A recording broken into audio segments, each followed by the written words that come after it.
¿Aló?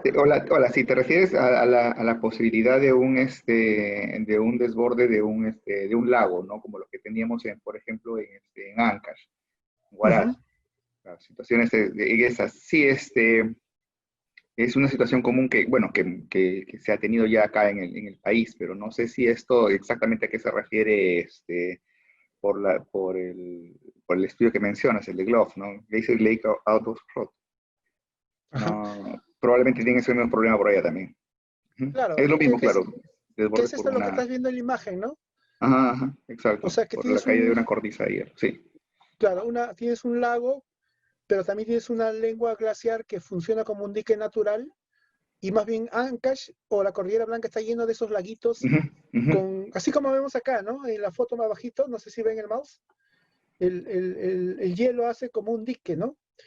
Claro, la diferencia es que aquí el lago está desaguado, no sé si ven al costadito, porque si tú lo dejas, obviamente esto de todas maneras a veces puede ir por encima de la lengua glaciar, pero si la pendiente está en el sentido contrario, como en este caso, obviamente esto generaría un desborde, ¿cierto? Y con la pendiente y arrastre de material sería violento, ¿no? Ese es el glove, ¿no? Cuando esto revienta, ¿no? La laguna glaciar genera una inundación producto de la explosión de esta barrera que es parte del hielo, ¿no? Entonces, tiene este nombre técnico porque este es un fenómeno que, digamos, se da mucho en Suiza, ¿no? En esos países, pero acá en el Perú tenemos un montón, ¿no? Como la laguna 519, no me acuerdo el número, el nombre de la laguna ya están por números porque ya, mejor contarlas que ya ponerles nombre, ¿no? Pero tienen esos sistemas de drenaje para evitar este escenario violento que se pueda producir, ¿no? Entonces tenemos estos problemas, pero claro, aquí el asunto es qué tratamiento le das a esto, ¿no? Y tienes esto de acá, ¿no? Me imagino que tienes esta obra de infraestructura que hace el tratamiento del control de la laguna, pero también habrá un sistema de alerta temprana que estará monitoreando las precipitaciones, ¿no? Para ver que esto no se llene de manera súbita y finalmente incluso pueda vencer a la obra de ingeniería aquí y desbordar, como en este caso, ¿no? Son tantos los frentes de batallas que tenemos producto del cambio climático que, es más, cada año en periodo de lluvia hay esta preocupación en las lagunas que hay en la Cordillera Blanca y están en permanente monitoreo, ¿no? Es un poco la labor que tiene el ANA y tiene una unidad de glaciología, entiendo, en la Cordillera Blanca, ¿no? Justo para ver estos problemas.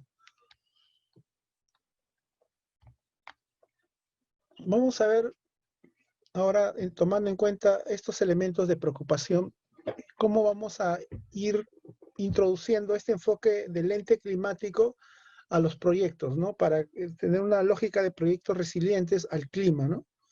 Que en realidad ni siquiera deberíamos mencionarlo, eso ya debería estar, ¿no? Pero se trabaja, no sé cómo hacen los geógrafos, pero se trabaja todos los proyectos o incluso diseños de ciudades se trabaja como el supuesto de que todo fuera plano, armónico, ¿no? Y ahí es donde falla su diseño, ¿no? Tienen graves problemas de incorporar digamos, el ecosistema, el entorno, el análisis físico del entorno para hacerlo parte del diseño, ¿no?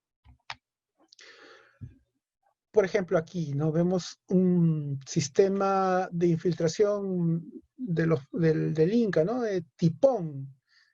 ¿Sí conocen Tipón, chicos, en el Cusco? No, eso me faltó conocer. No puede ser. El tipón es impresionante, ¿no? Porque no solamente lo miras desde el punto de vista hidráulico de esta especie de, como ven aquí, parece un andén gigante, ¿no? Pero son como laboratorios de adaptación de cultivos en diferentes pisos ecológicos y cómo el agua lo van llevando de esta manera para el riego, ¿no? Pero toda esta lógica de digamos, capturar el agua, infiltrarla y llevarla a un punto donde puedan, digamos, disponerla para la adaptación de los cultivos, ¿no? Entonces, esta lógica de hacer un sistema que, digamos, tome el entorno, el ambiente físico y lo adapte, le dé uso, lleve agua donde no hay, ¿no? O sea, todas esas medidas de ingeniería ya lo hacían pues en el siglo XVI, ¿no? Que es en esta época en la que se hace Tipón, pero que es una obra de ingeniería hidráulica, digamos, es muy estudiada, pero ¿cuánto de esto, digamos, está siendo incorporado en los nuevos proyectos en el siglo XXI, ¿no? ¿Cuán resilientes y adaptativos son nuestros nuevos proyectos? Vamos, aquí como ejemplo más teórico, ¿no? De cómo es que, digamos, se hacen los proyectos y dónde dejan de incorporar o no, y cómo es parte del enfoque de riesgos o hacer más resilientes los proyectos o más de continuidad operativa, como quieran, irle incorporando dentro del proyecto, digamos, la seguridad, la resistencia, ¿no? Ante el entorno que en determinado momento se torna peligroso y puede dañar la continuidad de la infraestructura, del servicio, ¿no? Dice aquí, riesgos en la disponibilidad del recurso, ¿no? Puede haber un incremento de cantidad o la calidad del agua, ¿no? Que pueda afectar, digamos, la boca toma, ¿no? Riesgos de desastres en el partidor, algo que pueda afectar el partidor para la distribución de agua. Cambios en la demanda de agua en las condiciones para los cultivos, en la sanidad, en la producción. ¿Qué cambios pueden afectar esta demanda, ¿no? Si hay, digamos, riesgo por gravedad que se toma para toda esta distribución en esa zona, ¿no? Vamos a ver qué se puede hacer tomando en cuenta los posibles riesgos que se puedan presentar en el río, en la boca toma, en el partidor o en general en todo el sistema, ¿no? Aquí, tomando en cuenta eso, se va a incorporar en el diseño algunas medidas de gestión de riesgo y de adaptación al cambio climático, ¿no? Por ejemplo, en el punto 1, ven unas plantitas, dice cobertura vegetal en cauce del río y ladera propensa a deslizamiento, ¿no? Entonces, incorporas cobertura vegetal porque ahí tienes unos problemas que hay erosión, el río se está deslizando y se puede obstruir, ¿no? En el número 2, que está de la bocatoma al desalenador, tubería para conducción de agua para evitar daños por impacto de deslizamiento y disminuir la evotranspiración por incremento de la temperatura, ¿no? Se dan cuenta aquí, esta parte es un tajo abierto, ¿cierto? En cambio aquí ya lo entubas, con esta lógica que se explica ahí, ¿no? Como ejemplo, por favor, no es un dibujo nada más, no tiene nada de ingeniería. Es para ilustrar, ¿no? Has puesto un desarenador antes del aforo para evitar la sedimentación, ¿no? Por incremento de la erosión de suelos y las lluvias más intensas que se producen en la zona. Y bueno, acá también está entubado, en el número 2 por esta parte, no sé si logran ver. Y en el cuarto, riego tecnificado asociado con una menor disponibilidad de agua por cambio climático y inadecuado manejo de la infraestructura natural, ¿no? Entonces, el riego tecnificado se va a poner tanques, todo este diseño de cabezal de filtro de riego, caudalímetro, válvulas de control, riego por aspersión, riego por goteo. Ya incorporas una tecnología, un riego más tecnificado, a diferencia de este que está por gravedad, ¿cierto? Pero además de ir incorporando elementos de riesgo de cambio climático como medidas adicionales que no son un proyecto así como de la NASA, ¿no? No estás pensando en cambio climático, estás pensando en otra cosa así súper sofisticada, ¿no? Sino si puntualmente estás dando respuesta a los problemas, ¿no? Esto que puedes ir mejorando y dándole una visión integral de lo que vas incorporando en el territorio, ¿no? Como por ejemplo, incorpora las medidas 1 y 2 en el proyecto. El 1 es infraestructura natural para recuperación de los servicios de ecosistemas de regulación hídrica, control de erosión de suelos en la cuenca colectora. Y el número 2, que haces esta infraestructura física para trasvase de agua de otra cuenca, ¿no? Y aumentar el volumen de agua para esta zona. Ahí, bueno, esos son ejemplos nada más, pero Iván tiene mucha más experiencia e información sobre este tema en relación al Merece, ¿no? Así es como se llama ahora. Que esos son, ¿puedes explicar así brevemente? Merece, sí, mecanismos de retribución por servicios ecosistémicos, así es. ¿Cuál es el espíritu de esa medida? ¿Y para qué es? Preservar en concordancia en acuerdos entre la población, la que vive en la zona, y los prestadores de servicio de saneamiento, que son finalmente los que se benefician de este recurso, preservar el medio, preservar las fuentes, para en un futuro, pues, primero, darle continuidad o asegurar el recurso hídrico, y segundo, generar sinergias con la población para mejoramiento de todo lo que es la preparación ante posibles afectaciones por cambio climático. Claro. ¿Se dan cuenta? Entonces todo va sumando en una lógica de desarrollo, pero va dando respuesta a lo que va a exigir, lo que está exigiendo, perdón, no debo hablar en condicional, ¿no? Hay que hablar en presente. Nos está generando el cambio climático, ¿no? Y los riesgos asociados a ellos también, ¿no? Entonces vemos como un proyecto tan simple de mejoramiento tal vez de un sistema existente puede ir incorporando estas medidas. Claro, uno va haciendo estas medidas y los ingenieros van sacando, los economistas van sacando costos y el proyecto va aumentando su presupuesto, ¿no? Pero finalmente se hace el balance entre si hago todo esto, voy a tener menos problemas de deslizamientos, de falta de agua para la producción, si no, voy a hacer un balance si realmente hacer todo esto adicional me sale a cuenta o no, ¿no? Eso obviamente esto está asociado, tú haces todo esto porque antes tienes un análisis del riesgo, ¿no? Y conoces esos problemas y por lo tanto tienes que incorporar todas estas medidas, ¿no? Y hemos visto varias medidas que han ido progresando en el tiempo. Entonces, Ingeniero, sí, disculpe, la ingeniera Isabel Gamboa tiene una consulta. ¿Puedo activar su audio, por favor? Ah, no. ¿Le leo o lo que Sí. está preguntando? Ah, está activando su No, audio, puedo perfecto. hacerlo también directamente. Sí, justamente creo que el ingeniero Ángel hizo referencia junto con Iván al tema de los servicios ecosistémicos. Mi pregunta era cómo sé cuánto tengo que recuperar de estos servicios ecosistémicos. O sea, cómo en todo caso calculo cuánto se pierde para saber cuánto va a recuperar. ¿Qué herramientas se utilizan para eso? Hola, tal vez quizás eso explicarlo. Se hace una evaluación de toda la cuenca de aporte, una evaluación hídrica de la capacidad, de las pérdidas, del recojo, una previsión también de cómo es que se van a comportar el recurso hídrico en las estaciones. Pero todo esto tiene una metodología.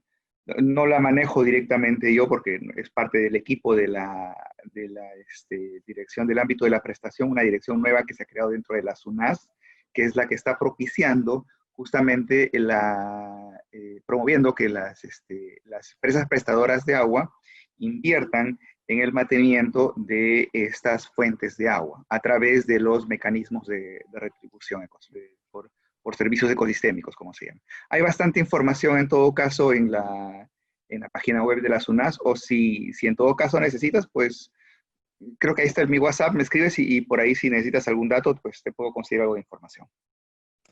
Para no Iván, desviar, Gracias. Iván, para no desviar el tema. Sí.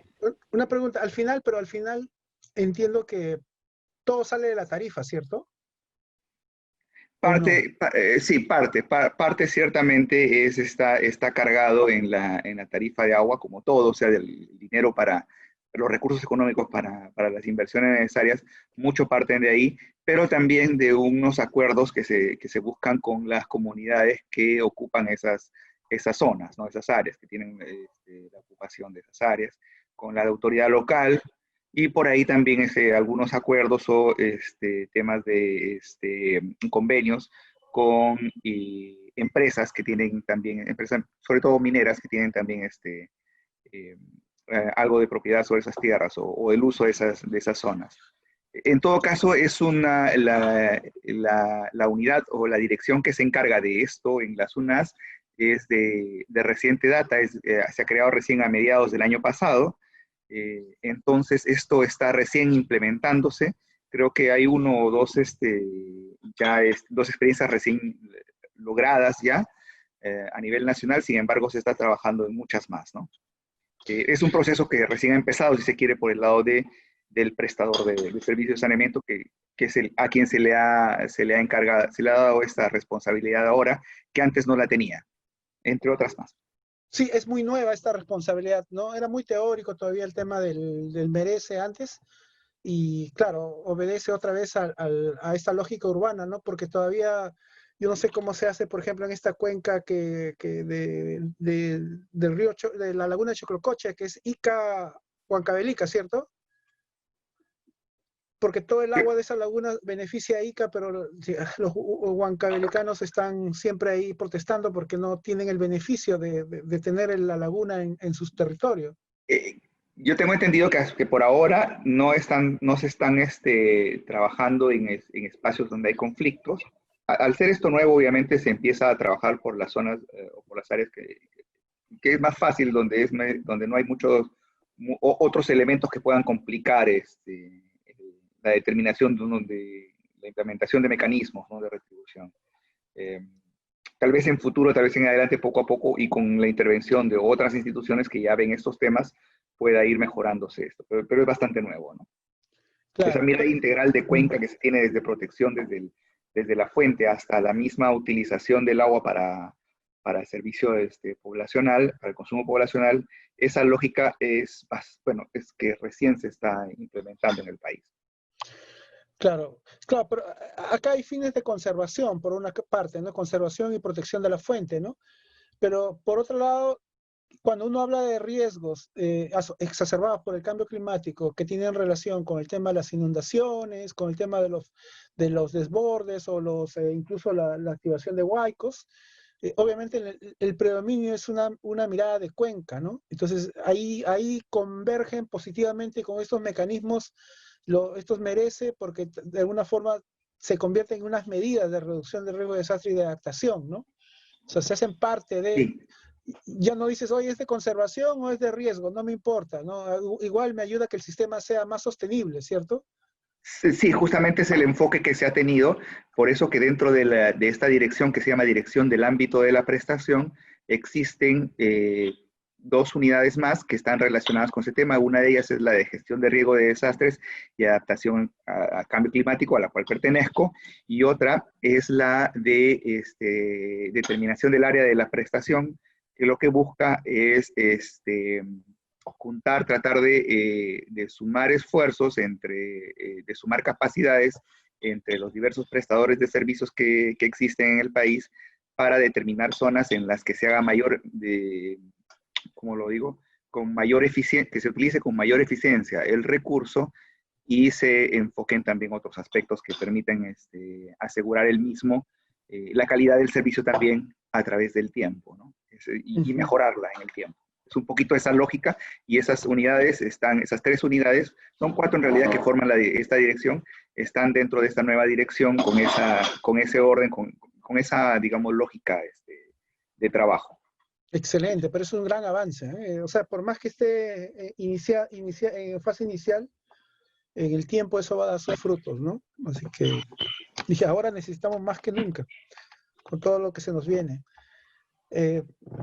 Y bueno, entrando en esta lógica más de ciclo de proyecto, ¿no? Entonces, hemos hablado un poquito del cambio climático, cómo impactan los proyectos y cómo hay que tener en cuenta estos elementos que se incorporan dentro de los... como que son parte de las medidas que se incorporan dentro del diseño de los proyectos, ¿no? Pero en este ciclo uno va dando una serie de pasos. Antes en el SNIP se hablaba me acuerdo del diagnóstico, la fase de preinversión, que era el diagnóstico, la formulación, después la evaluación, había todo un ciclo, más o menos en ese sentido va este gráfico, ¿no?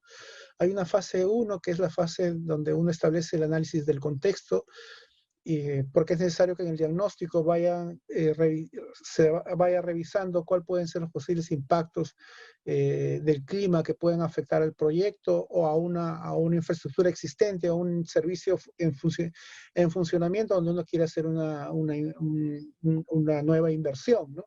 Entonces hay que ver, digamos, estas medidas, ¿no? No sé, tal vez no sea el ejemplo más claros, pero es el que se me viene a la mente ahora. No sé si ustedes recuerdan en la inundación del Niño Costero, un hospital en Guarmey, que se inundó todito. No sé si recuerdan ustedes, alguno de ustedes. ¿Saben dónde queda Guarmey, cierto? Sí, sí me acuerdo. Ya, entonces ese hospital se está reconstruyendo en el mismo sitio. ¿Ya? Entonces, Sí, creo que estaba casi 1,5 metros de lo que es más hondo, ¿no? sí, sí, por eso es lo que digo, o sea, ese es un poco el tema, ¿no? Tú no puedes hacer eso, pues, ¿no? Tendrías que reubicar o, pucha, hacer una plataforma, bueno, tú no sabes hasta qué punto va a volver a ser la siguiente inundación, ¿no? Te tienes que tener una lectura de eso, ¿no? Y ahora con el cambio climático va a ser más recurrente los fenómenos de inundación, no solo porque el clima se está alocando, sino porque nosotros estamos transformando, digamos, cambiando constantemente el uso del suelo en una lógica más de deforestación, de erosión, ¿no? Entonces, obviamente estamos sometiendo a mayor estrés las infraestructuras y los proyectos, ¿no? Y eso tiene que ser leído e incorporado en los diseños.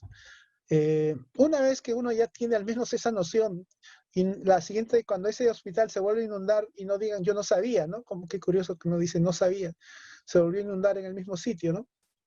O lo que nos pasaba a nosotros, porque bueno, de manera de infidencia le digo, ¿no? Yo he trabajado junto con Iván, también trabajé en SUNAS, estuvimos en tiempos diferentes, pero venimos de la misma institución y nosotros conocemos, por ejemplo, la realidad de Piura, ¿no? Que cuando hemos visitado Piura, el colapso del sistema de saneamiento ha sido casi muy parecido en los mismos lugares donde se colapsó en el Niño 97-98, ¿no? Mismo Catacaos, mismo La Arena, mismo Castilla, mismo Piura, todo lo mismo, ¿no? Entonces, todo el mundo con cara de asombro, ¿no?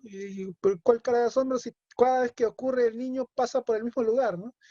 Entonces, ese es un poco cuánto analizo mi contexto, ¿no? Si ya tiene una historia, lamentablemente tiene una historia, pero no, yo no tengo memoria, ¿no?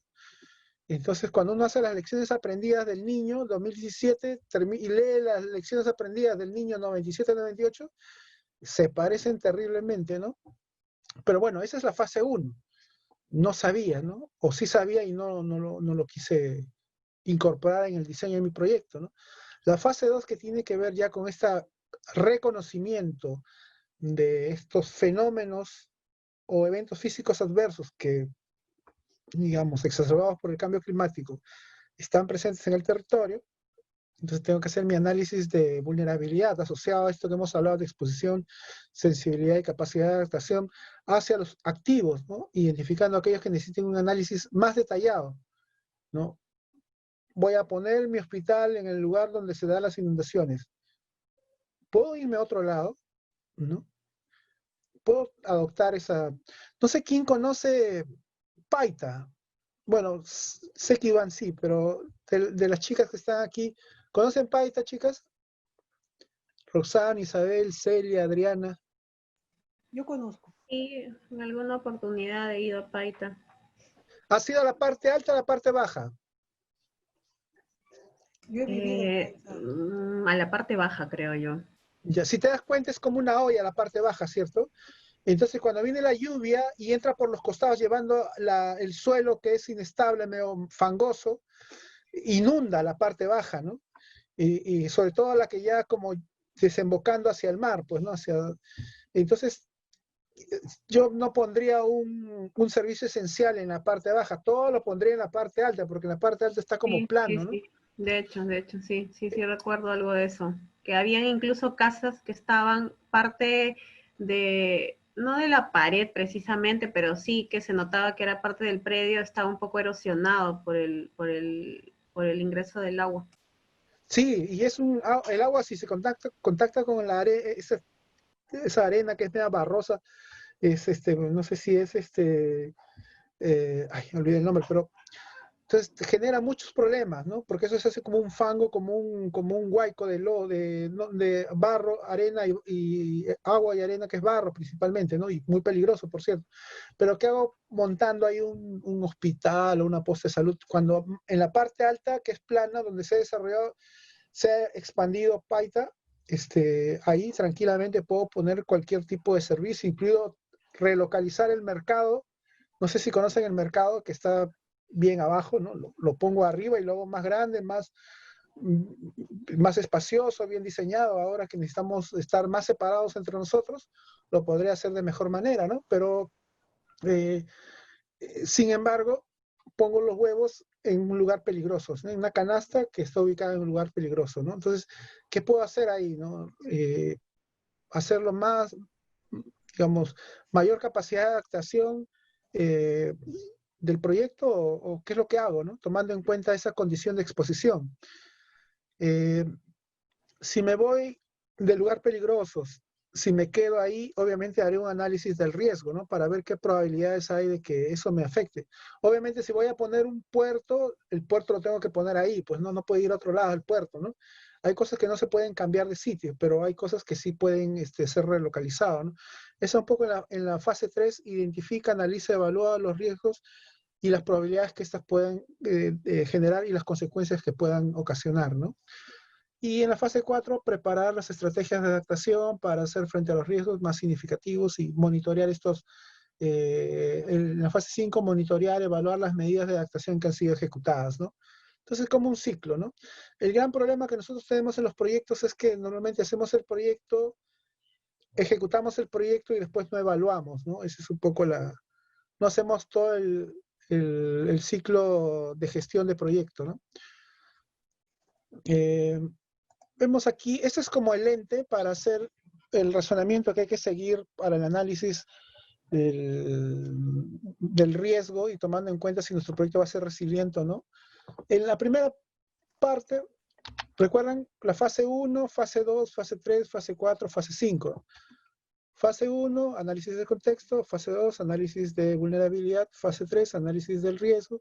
Fase 4, diseño de las medidas, ¿no? Y fase 5, implementación y monitoreo de las medidas, ¿no? Esa es un poco la lógica. Tenemos 5 fases y ustedes pueden verla acá, ¿no? Análisis del contexto, se define el activo, si es un reservorio, una línea de transmisión, una carretera, y qué impactos el clima puede generar sobre estos componentes, ¿no? Y cuál es el cambio del patrón del clima que puedan tener digamos, un nivel de exposición de estos elementos, ¿no? Si hace un análisis de exposición, se encuentra el activo expuesto a los impactos del peligro o del cambio climático. Si no está expuesto, culmina la evaluación, no se requiere mayor acción. Pero si está expuesto, se hace un análisis de sensibilidad y se hace esta pregunta, ¿no? ¿En qué medida se ve afectado el activo si es adverso o se beneficia por el impacto del cambio climático? Si es baja o no tiene ninguna sensibilidad, ahí termina la evaluación, pero si la sensibilidad es alta o moderada, hay que hacer un análisis del activo si es vulnerable ante el impacto del cambio climático, ¿no? Y hay que tener consideraciones de la capacidad de adaptación del activo, ¿no? A ver, si es activo, es vulnerable. Entonces aquí el activo es un análisis de probabilidad y consecuencia, recuerden, probabilidad y consecuencia del activo. ¿Cuál es la probabilidad que se produzca el impacto esperado del cambio climático hacia el activo y cuáles son los resultados económicos, sociales, ecológicos o lo que fuera que pueda traer digamos, la materialización del evento físico adverso sobre el activo, ¿no? Y la probabilidad más la consecuencia es el nivel de riesgo que voy a encontrar. Combina la probabilidad y las consecuencias para jerarquizar los riesgos si el riesgo es insignificante, pequeño, moderado, grande o catastrófico, ¿no? Vamos a ver qué nivel de riesgo es. No olviden que el riesgo es la probabilidad de que esto ocurra, ¿no? ¿Qué tanto es probable? En función de esta análisis de probabilidad versus análisis de consecuencia, ¿no? Hay una probabilidad de las consecuencias para jerarquizar los riesgos, ¿no? Hay una jerarquización en función de esta escala, ¿no? Insignificante, pequeño, moderado, grande o catastrófico. Hay una evaluación del riesgo en el sentido que se puede saber si el riesgo es aceptable o no, en el sentido que si es un riesgo extremo, alto, moderado. El riesgo requiere que se desarrolle una estrategia de adaptación, hay que incorporar medidas de adaptación a este nivel de riesgo. Si el riesgo no es significativo, es bajo, bueno, también se culmina la evaluación, no requiere otra acción. Pero volvamos acá, si el riesgo es extremo, alto, moderado, hay que desarrollar una estrategia de adaptación, ¿no? Entonces entra la fase 4, que es diseñar esta estrategia, desarrollo y comparación de respuestas adaptativas. ¿Cómo debe modificarse el diseño de la ingeniería para que tenga en cuenta los impactos del cambio climático, ¿no? ¿Cuáles son las respuestas óptimas? Vamos a ver, ¿recuerdan ese flujo donde incorporamos estas medidas de conservación de la parte alta de la cuenca para hacer lo de los mecanismos de retribución socioambiental, ¿no? Con efectos de conservación de la fuente, se pueden desarrollar esas medidas o establecer algunas obras en la ribera del río para evitar los desbordes y que pueda alcanzar al activo, a la infraestructura.